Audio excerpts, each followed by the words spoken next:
Hello everyone, I am your study score guide and today we are going to learn gender sensitivity in business. So let's begin. So the topics which we are going to learn today are what is gender, what are gender stereotypes, gender discrimination, what is sexual harassment, what is glass ceiling, how to handle this all. So let's understand one by one. So let's understand what is gender. The classification of organisms on the basis of their reproductive roles is known as gender. Means कि किसी के जीवों को उनकी प्रजनन क्षमता के आधार पर उनको विभाजित करना जेंडर कहलाता है. Biologically, human beings are divided into two categories. Those are males and females. Gender सिर्फ दो तरह के अवेलेबल है, मेल्स है और फीमेल्स है. नाउ जेंडर स्टीरियोटाइप के बारे में समझते हैं. जेंडर स्टीरियोटाइप क्या होता है? स्टीरियोटाइप मीन्स कन्वेंशनल कंसेप्शन और इमेज. मीन्स किसी चीज के बारे में एक फिक्स्ड माइंडसेट रखना, फिक्स अंडरस्टैंडिंग रखना स्टीरियोटाइप होता है. ठीक है. अगर आप लोग स्टीरियोटाइप, कल्चर, कन्वेंशन, परसेप्शन के बारे में सही से नहीं जानते तो तुम समझ सकते हो. इजी है, बहुत इजी कॉन्सेप्ट्स है. इसके ऊपर मैंने एक वीडियो भी बना रखी है जिसका लिंक मैं आई बॉक्स में दे दूंगा और इसके मैंने कार्ड्स भी आपको प्रोवाइड कर दिए हैं और डिस्क्रिप्शन में लिंक भी चेक कर सकते हैं. और मैं ये पूरा कोर्स भी कंप्लीट प्रोवाइड कर रहा हूँ इस सब्जेक्ट का, तो आप डिस्क्रिप्शन लिंक चेक करके वहां से सारी वीडियोस देख सकते हैं. हम स्टीरियोटाइप्स की बात कर रहे थे. स्टीरियोटाइप मीन्स कन्वेंशनल कंसेप्शन और इमेज, जो कि मैं समझा चुका हूँ कि किसी पर्टिकुलर थिंग के बारे में एक फिक्स माइंडसेट रखना, फिक्स अंडरस्टैंडिंग रखना. Men and women are identified as separate categories. The perception about a particular group is considered as gender stereotype. Means gender के आधार पर किसी पर्टिकुलर ग्रुप के बारे में कोई फिक्स माइंडसेट रखना, कोई अंडरस्टैंडिंग रखना जेंडर स्टीरियोटाइप है. इसको समझने के लिए एक एग्जांपल लेते हैं जो कि बर्थ से ही शुरू हो जाता है किसी बच्चे की. It begins since the birth of a child, like a girl is supposed to play with dolls beside a boy with mechanical toys. Girls को ज़्यादातर प्रीफर कहा जाता है कि गर्ल्स डॉल से खेलेंगी और बॉयज़ मैकेनिकल टॉय से खेलेंगे, जो कि एक स्टीरियोटाइप है, जबकि ऐसा कुछ भी नहीं है. कोई भी किसी टॉय से जो उसका मन हो वो खेल सकता है. Now stereotypes at work place. हम इसको समझते हैं कि वर्क प्लेस पे कैसे कैसे तरह के स्टीरियोटाइप्स मिल सकते हैं. मीन्स और बहुत सारे स्टीरियोटाइप्स हैं. जैसे मैन और वुमेन को मैंने सेपरेट कर दिया है तो मैं इजीली समझा पाऊंगा कि स्टीरियोटाइप कैसे किस जेंडर के लिए यूज होते हैं. Men's are called bold and hard, and women's are soft in nature. Means men किसी भी चीज को easily टैकल कर सकते हैं, इसलिए उन्हें बोल्ड कहा गया. और वुमेन के मतलब सॉफ्ट नेचर की होती है, वो इमोशनल होती है, इसलिए उन्हें अलग तरह की कैटेगरी में रखा गया है. Men's are aggressive, besides women are emotional. Men's are risk taker and women are calm. Men can do leadership, but women lacks in leadership. Man is a bread earner, but woman is a homemaker. Besides, अगर हम jobs की बात करें कि man कौन कौन से तरह के जॉब कर सकते हैं, तो उनके लिए स्टीरियोटाइप है कि वो सीईओ बन सकते हैं, मैनेजर बन सकते हैं, कंस्ट्रक्शन वर्क कर सकते हैं, मैन्युफैक्चरिंग वर्क कर सकते हैं और भी बहुत सारे काम कर सकते हैं. और जबकि दूसरी साइड महिलाओं के लिए, वुमेन्स के लिए ये कहा गया है कि वो सेक्रेटरी की जॉब, रिसेप्शनिस्ट की जॉब, टीचर्स की जॉब, नर्स की जॉब अच्छे से कर सकती है, ना कि वो मतलब सीईओ बड़ी पोस्ट की जॉब्स नहीं कर सकती.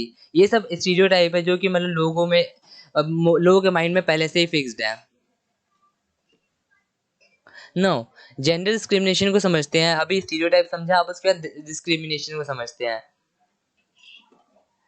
Treatment of man and women in a way that leads to injustice towards one of them is called gender discrimination. Means कि एक का पक्ष लेना, दूसरे का पक्ष ना लेना किसी भी मैटर में, it is called gender discrimination. It can be in the form of harassment, exploitation, denial of basic rights, or some equal privilege not given to both the sexes. Like harassment का मतलब यहाँ पे ये है कि उत्पीड़न करना. एक्सप्लॉइटेशन का मतलब है शोषण करना.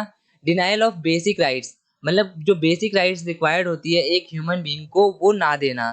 इक्वल प्रिविलेज मतलब जो जैसे फैसिलिटीज मिलती है सबको, वो महिलाओं को कम देना या फिर पुरुष को ज्यादा देना, पुरुष को कम देना, महिलाओं को ज्यादा देना, ये डिस्क्रिमिनेशन कहलाता है।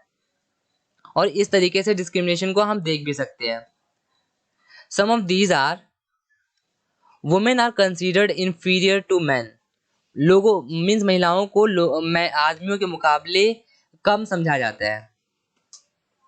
They are paid less as compare to the man. आदमियों के मुकाबले महिलाओं को कम पेमेंट दी जाती है, जबकि सेम वर्क करवाया जाता है दोनों से।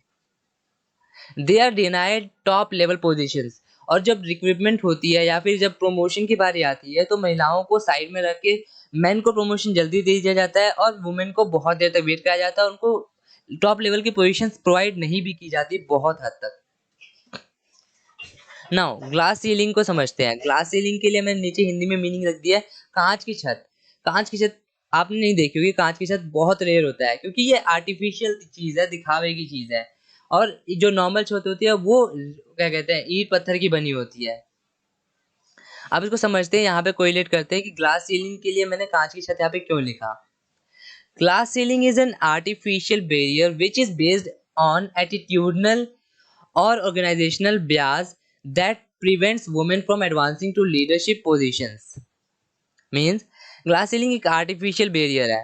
Means कि जो लोग खुद से क्रिएट करते हैं, जबकि ऐसा एग्जिस्टेंस नहीं होता, लेकिन लोग खुद क्रिएट कर देते हैं। जैसे कि मैंने अभी छत की बात बोली, छत नॉर्मली ईंट पत्थर की बनती है, लेकिन अगर मेरी मर्जी है, मैं चाहता हूँ तो मैं कांच की छत बनवाऊंगा। वैसे ही ये आर्टिफिशियल बैरियर की बात है कि जब ऑर्गेनाइजेशन में नॉर्मली सब कुछ सही होता है, लेकिन जानबूझ के महिलाओं के लिए ग्लास सीलिंग प्रोवाइड बनाई जाती है। जैसे कि वो टॉप लेवल की जॉब्स नहीं कर सकती, वो लीडरशिप में लैक करेंगे क्योंकि वो इमोशनल होती हैं, इसलिए। तो ये सब स्टीरियोटाइप्स हैं जो कि ग्लास सीलिंग को प्रमोट करती है।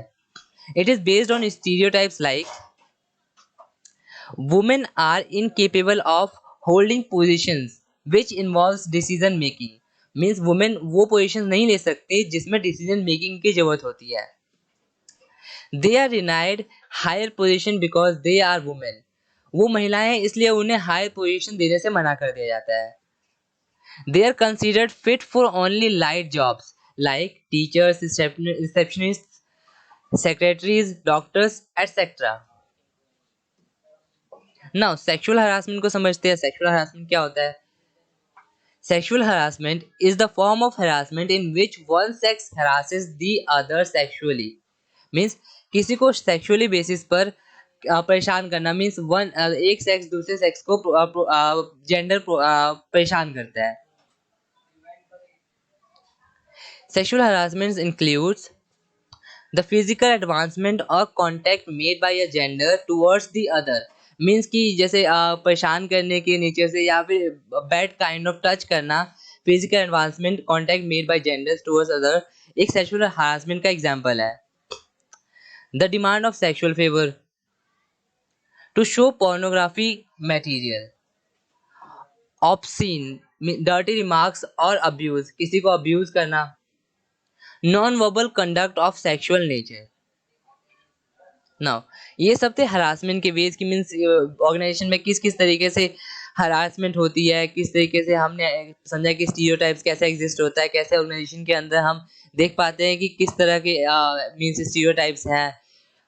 इन सबको समझने के बाद अब हम समझते हैं कि इन सबको कैसे हैंडल कर सकते हैं। Ways to develop gender sensitivity. Gender sensitivity को हम इम्प्रूव कैसे कर सकते हैं, हम कैसे क्या करना चाहिए, ऑर्गेनाइजेशन में क्या एक्शंस लिए जाने चाहिए। तो उसमें से मैंने कुछ पॉइंट्स लिखे हैं। Each employee should be treated as individual.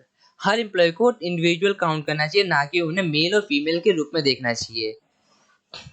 No favour should be made towards a particular gender. Male या फीमेल डजंट मैटर, बस ये मैटर करना चाहिए कि ये वर्क एक पर्सन को असाइन हुआ है। Promotions should be given on the basis of performance, not on the basis of gender. Gender friendly atmosphere should be encouraged. Gender friendly atmosphere बनाने के लिए मीन्स लोगों को प्रमोट करना चाहिए, लोगों को समझाना चाहिए, ताकि लोग सही से उसको मीन्स पॉजिटिव वे में लें। Workshops and seminars on gender sensitivity, ये एक ऐसा पॉइंट है वर्कशॉप्स और सेमिनार जो हर जगह हम यूज कर सकते हैं अगर एग्जाम के पॉइंट ऑफ व्यू से देखा जाए, क्योंकि वर्कशॉप्स और सेमिनार से लोगों को हमेशा हेल्प ही मिलती है, एजुकेट किया जा सकता है। Intolerant behaviour should not be accepted, means जो बेकार तरह के बिहेवियर होते हैं जो लोगों को किसी तरीके से परेशान कर सकते हैं, वो एक्सेप्टेड नहीं होना चाहिए, उनको पनिशमेंट मिलनी चाहिए। CCTV cameras should be installed in the premises to stop this kind of sensitivity, gender sensitivity. CCTV cameras install करने से लोगों पे मीन्स नजर रख सकते हैं ताकि कुछ मिस हैपनिंग ना हो।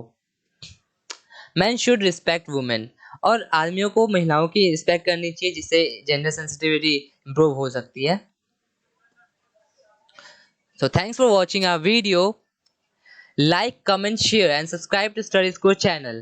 If you want to watch more videos, you can check our description link and watch the complete course of Business English or Business Communication.